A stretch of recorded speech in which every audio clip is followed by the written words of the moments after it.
এবং খুব সুন্দর সুষ্ঠু নির্বাচন হচ্ছে।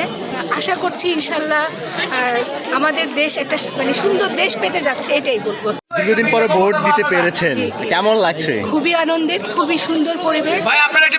অনেক বছর পরে মনে হলো যে আমরা একটা সুন্দর দেশ পেতে যাচ্ছি। কেমন নির্বাচন প্রত্যাশা করছেন সকল কিছু মিলিয়ে? আলহামদুলিল্লাহ সব কিছু মিলে ইনশাল্লাহ নির্বাচন সুষ্ঠু হবে এবং আমাদের দেশ ইনশাল্লাহ ভালো থাকবে। ভালো পরিবেশ এমন থাকবে সুন্দর, আশা করি ইনশাল্লাহ। আমরা আশাবাদী ইনশাল্লাহ আমাদের দেশ অনেক ভালো। কোনো শঙ্কা দেখছেন কিনা? না, আলহামদুলিল্লাহ কোনো শঙ্কা নেই এবং খুব সুন্দর সুষ্ঠু নির্বাচন হচ্ছে এবং অনেক বছর পরে আমি আমার আনন্দের বিষয়। কেমন প্রার্থী নির্বাচিত হতে পারে আপনার মনে হয়? এটা আসলে জনগণের ভোটে জনগণ নির্ধারণ করবে।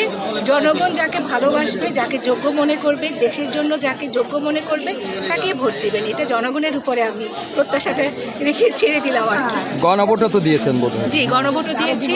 দুটি ভোট একসাথে দেওয়ার এই যে অনুভূতিটা কেমন ছিল? এরকম তো বোধহয় আগে ছিল এরকম না। কখনোই দেয়নি, তবে অনুভূতিটা খুবই ভালো এবং আশা করছি ইনশাল্লাহ আমাদের দেশ একটা সুন্দর দেশ পেতে যাচ্ছে, এটাই বলবো। Thank you so much.